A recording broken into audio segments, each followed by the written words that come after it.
वायु प्रदूषण को लेकर राजधानी की हालत अब भी खस्ता है।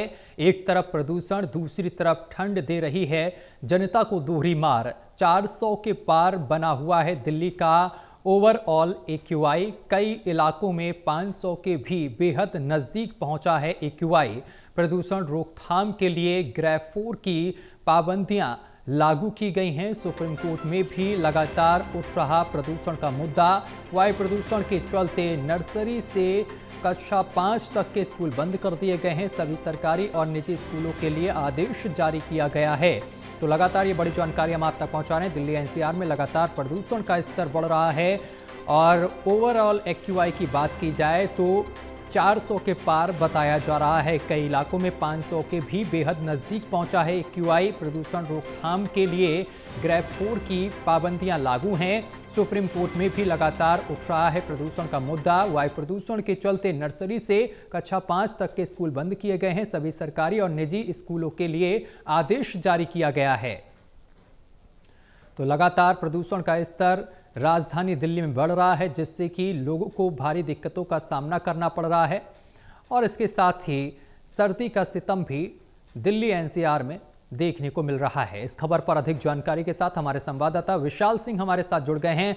विशाल, राजधानी दिल्ली में एक तरफ प्रदूषण का स्तर लगातार बढ़ रहा है तो दूसरी तरफ ठंडक भी बढ़ गई है, जिससे कि दिल्ली एनसीआर के लोगों को दोहरी मार झेलनी पड़ रही है। क्या कुछ ताजा अपडेट? सत्यम, बिल्कुल देखिए, कहा जा सकता है प्रदूषण को लेकर स्थिति जो है वो काफ़ी ज़्यादा जो है खतरनाक हो चुकी है। अगर मौजूदा आंकड़ों की बात करें तो इस वक्त दिल्ली का जो ओवरऑल एक्यूआई है वो 417 बना हुआ है, जो कि गंभीर श्रेणी में माना जाता है। और इसी को ध्यान में रखते हुए ग्रेड 4 भी जो है लागू किया गया है। और वहीं बात करें स्कूलों की तरफ से भी अब ये जो है सख्त आदेश सरकार की तरफ से दे दिए गए हैं। जो 5वीं क्लास तक के स्कूल हैं उनको अगले आदेश तक बंद करने के जो है निर्देश दे दिए गए हैं। साथ ही साथ इससे ऊपर की यानी 6ठी से लेकर 11वीं तक की जो कक्षाएं हैं उनको हाइब्रिड मोड में चलाने के निर्देश दिए हैं। और जो ऑफिसेज हैं उनके कामकाज को भी 50% जो है वर्कफोर्स के साथ चलाने के निर्देश दिए हैं। और वर्क फ्रॉम होम का कल्चर अपनाने की सलाह लगातार दी जा रही है। और सुप्रीम कोर्ट में भी आज इस मुद्दे को लेकर दोबारा से सुनवाई हुई, जहां पर सुप्रीम कोर्ट ने प्रदूषण को लेकर जो है सरकार से जवाब मांगा है। वहीं दिल्ली हाईकोर्ट ने भी इस बढ़ते प्रदूषण के संज्ञान में लेते हुए एक सर्कुलर जारी किया है, जिसमें कहा गया है कि अगर कोर्ट्स की जो प्रोसीडिंग्स हैं उनको ऑनलाइन माध्यम में शिफ्ट किया जा सके तो ज़्यादा बेहतर होगा, क्योंकि दिल्ली में जो वायु प्रदूषण की स्थिति है वो काफ़ी ज़्यादा खतरनाक बनी हुई है। और ऐसे में अगर कोई घर से बाहर निकलता है किसी भी काम से तो उसको कई बीमारियां हो सकती हैं। तो उसी को ध्यान में रखते हुए कहा गया है कि कोर्ट्स की जो प्रोसीडिंग्स है, चाहे वकीलों की पेशी हो या फिर किसी पार्टी की पेशी हो, वो अगर ऑनलाइन मोड में की जा सके तो वो ज़्यादा बेहतर होगा। एक सलाह हम कह सकते हैं यहाँ पर दिल्ली हाईकोर्ट की तरफ से प्रदूषण को ध्यान में रखते हुए दी गई है। विशाल, जिस तरीके से प्रदूषण का स्तर लगातार बढ़ता जा रहा है, ओवरऑल अगर एक्यूआई की बात की जाए तो 400 के पार दर्ज किया जा रहा है, तो ऐसे में सरकार की तरफ से क्या कुछ कदम उठाए जा रहे हैं? देखिए, सरकार की तरफ से फिलहाल हम बात करें तो ग्रेड 4 को जो है लागू किया गया है। और जब एक्यूआई लेवल 450 के पार जाता है तो तुरंत इसे लागू किया जाता है। हालांकि अभी जो मौजूदा एक्यूआई का डेटा है वो 417 जरूर है, लेकिन आज सुबह की बात करें तो 457 ओवरऑल एक्यूआई बना हुआ था। और ये जो उतार चढ़ाव है एक्यूआई लेवल के डेटा में, ये भी लगातार बना हुआ है। किसी दिन एक्यूआई लेवल 400 से थोड़ा कम जरूर होता है, लेकिन अगले दिन उसमें भारी उछाल भी दर्ज किया जाता है। तो इसी को ध्यान में रखते हुए, इस पूरे पैटर्न को ध्यान में रखते हुए सीएक्यूएम ने जो है ग्रेड 4 को लागू किया है। और इसके तहत कई तरह की पाबंदियां जो हैं वो लगाई गई हैं। और सरकार लगातार ये प्रयास कर रही है कि प्रदूषण को रोकने के लिए निरंतर जो वाटर स्प्रिंकलिंग्स कराई जा रही है, पानी का छिड़काव किया जा रहा है, उसको और ज्यादा बढ़ाया जाए। हाल ही में दिल्ली सरकार ने यह भी फैसला लिया है कि दिल्ली की सड़कों पर जो गड्ढे उत्पन्न हैं उनको जल्द से जल्द भरने का काम किया जाएगा, क्योंकि सरकार का यह मानना है कि गड्ढों में जब गाड़ियां जाती हैं तो उससे धूल उत्पन्न होती है और उस धूल जो कण है वो कहीं ना कहीं जाकर पॉल्यूशन में मिलते हैं और उससे भी PM 2.5 और PM10 में जो है बढ़ोतरी दर्ज की जाती है। तो इसलिए सरकार हर एक छोटी से छोटी चीज पे जो है पकड़ने का प्रयास कर रही है ताकि प्रदूषण को रोका जा सके। और न केवल दिल्ली में बल्कि दिल्ली एनसीआर के तमाम जो आसपास के इलाके हैं वहां पर भी प्रदूषण रोकने के लिए निरंतर प्रयास किए जा रहे हैं। विशाल, इसके साथ ही स्कूलों के लिए क्या कुछ आदेश जारी किया गया है?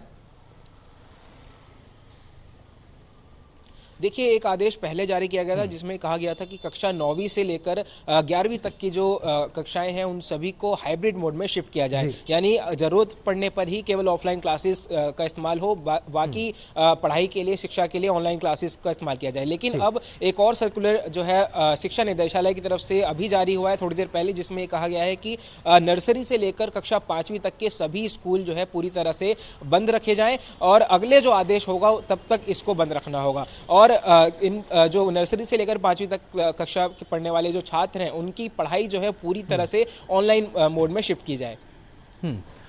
विशाल, जिस तरीके से लगातार प्रदूषण बढ़ रहा है और इसके साथ साथ ठंड का सितम भी देखने को मिल रहा है, तो लगातार लोगों को दिक्कतों का सामना भी करना पड़ रहा है। फिलहाल सुप्रीम कोर्ट में इसको लेकर लगातार सुनवाई भी हो रही है और इसके साथ साथ अब जिस तरीके से प्रदूषण का स्तर लगातार बढ़ रहा है, ऐसे में जो कदम उठाए जा रहे हैं, आगे स्थिति कितनी सामान्य होती हुई नजर आ रही है? देखिए, फिलहाल अगर अगले इस पूरे हफ्ते की बात करें तो मौसम विभाग के जो पूर्वानुमान है उसके अनुसार खतरा अभी भी जो है वो बरकरार है, क्योंकि जो टेम्परेचर है वो इसी प्रकार गिरता रहेगा। और जब प्रदूषण लेवल तब भी बढ़ता है जब आसमान में जो टेम्परेचर है, जो वातावरण में तापमान है, उसमें गिरावट दर्ज की जाती है। यानी ठंड जिस तरह से बढ़ेगी उसी प्रकार से प्रदूषण भी बढ़ेगा। तो ये जो दोहरी मार का सिलसिला है प्रदूषण और ठंड का, ये जनता पर इस पूरे हफ्ते बना रह सकता है और उसके बाद भी ये ठीक रहेगा या नहीं, ये अभी कह पाना काफी मुश्किल है। लेकिन पिछले कुछ दिनों की पैटर्न की बात करें तो जो 400 तक एक्वाई लेवल है वो लगभग 3 दिन से लगातार बना हुआ है और आगे भी इसी प्रकार बना रह सकता है, इसकी संभावना मौसम विभाग की तरफ से जताई गई है। हालांकि प्राकृतिक तौर पर अगर देखा जाए तो एकमात्र सॉल्यूशन अब जो है वो पूरी तरह से प्रकृति पर ही निर्भर हमें रहना पड़ रहा है, क्योंकि सरकार के जो तमाम प्रयास हैं वो पूरी तरह से धरातल पर विफल साबित हो रहे हैं। क्योंकि सरकार काफी दिनों से प्रयास कर रही है। हम बात करें अगर नवंबर महीने से ही जो एक्वाई लेवल है वो 300 के ऊपर ही बना हुआ है। अक्टूबर में और सितंबर में जरूर एक्वाई लेवल जो है 300 के नीचे दर्ज किया गया था, लेकिन जो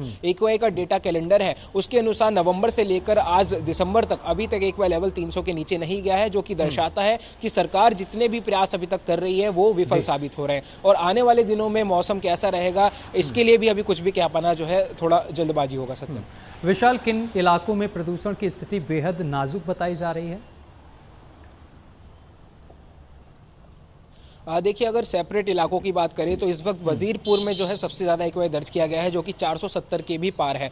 और कई इलाके ऐसे हैं जैसे अशोक विहार, आनंद विहार, ये जो हॉटस्पॉट इलाके माने जाते हैं, इन इलाकों में अक्सर एक्वाई लेवल 400 के आसपास बना रहता है। लेकिन आज स्थिति ऐसी है कि यहाँ पर एक्वाई लेवल 500 के आसपास जो है दर्ज किया जा रहा है। हालांकि इसमें दिन बीतते बीतते थोड़ा उतार चढ़ाव भी देखा गया है। अभी फिलहाल जो सबसे ज्यादा एक्वाई है वो वजीरपुर में दर्ज किया गया है और जो सबसे कम एक्वाई है, हालांकि इसे नहीं कहा जा सकता क्योंकि कम एक्वाई भी यहाँ पर 397 है, जो इन पूरे डेटा में हम कम बता रहे हैं। जिस तरीके से विशाल ठंड भी बढ़ रही है, ऐसे में दिल्ली सरकार की तरफ से क्या रैन बसेरों को लेकर क्या कुछ इंतजाम किए गए हैं, क्योंकि ठंड लगातार बढ़ती हुई नजर आ रही है?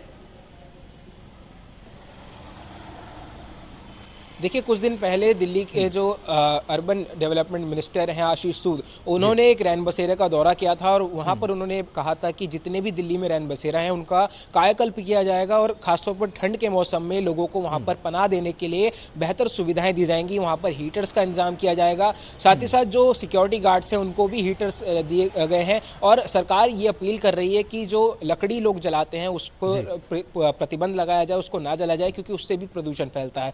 तो सरकार कहीं ना कहीं हीटर्स का, इलेक्ट्रिक हीटर्स का प्रमोशन यहाँ पर करने में लगी हुई है और जो रैन बसेरे हैं उनका लगातार निरीक्षण भी चल रहा है, जायजा लिया जा रहा है सरकार के तमाम अधिकारियों के द्वारा, मंत्रियों द्वारा। फिलहाल स्थिति यह है कि इस वक्त दिल्ली में कई ऐसे लोग हैं जो अभी भी बेघर हैं, जिनके सर पे छत नहीं है और ठंड में ही उन्हें जो है अपनी रातें गुजारनी पड़ रही हैं। तो ऐसे में जरूरत है कि सरकार और ज्यादा निरीक्षण करे और ज्यादा जितने भी लोग रात के समय खासतौर पर घर से बाहर रहते हैं उनको किसी भी शेल्टर में जाके पनाह दी जा सके। विशाल, जिस तरीके से दिल्ली एनसीआर में प्रदूषण का स्तर बढ़ रहा है, ऐसे में जो लोग मॉर्निंग वॉक पर जाते हैं या फिर ऑफिस के लिए निकलते हैं, उनके लिए कोई एडवाइजरी जारी की गई है क्या? और देखिए, कोई आधिकारिक तौर पर एडवाइजरी तो ऐसी जारी नहीं की गई, लेकिन सलाह एक्सपर्ट जरूर दे रहे हैं कि सुबह और रात के समय आप घर से बाहर ना निकले, क्योंकि यही वो टाइम होता है जब प्रदूषण अपने पीक पॉइंट पर होता है। और अगर आप घर से बाहर इस समय के दौरान निकलते भी हैं तो हमेशा N95 मास्क का प्रयोग करें, अपने मुंह को, अपने नाक को ढक कर रखें, क्योंकि जब आप इनहेल करते हैं ऑक्सीजन को, तो ऑक्सीजन के साथ जो पॉल्यूटेंट्स हैं, यानी प्रदूषण के जो कण हैं, वो भी आपके फेफड़ों तक आ जाते हैं। तो इसलिए ये एडवाइजरी खासतौर पर एक्सपर्ट्स द्वारा, डॉक्टर्स द्वारा दी जा रही है कि सुबह और रात के समय घर से बाहर कम निकलें और केवल जरूरत पड़ने पर ही घर से बाहर निकला जाए। बहुत शुक्रिया आपका विशाल, हमारे साथ जुड़ने के लिए और तमाम जानकारी साझा करने के लिए। तो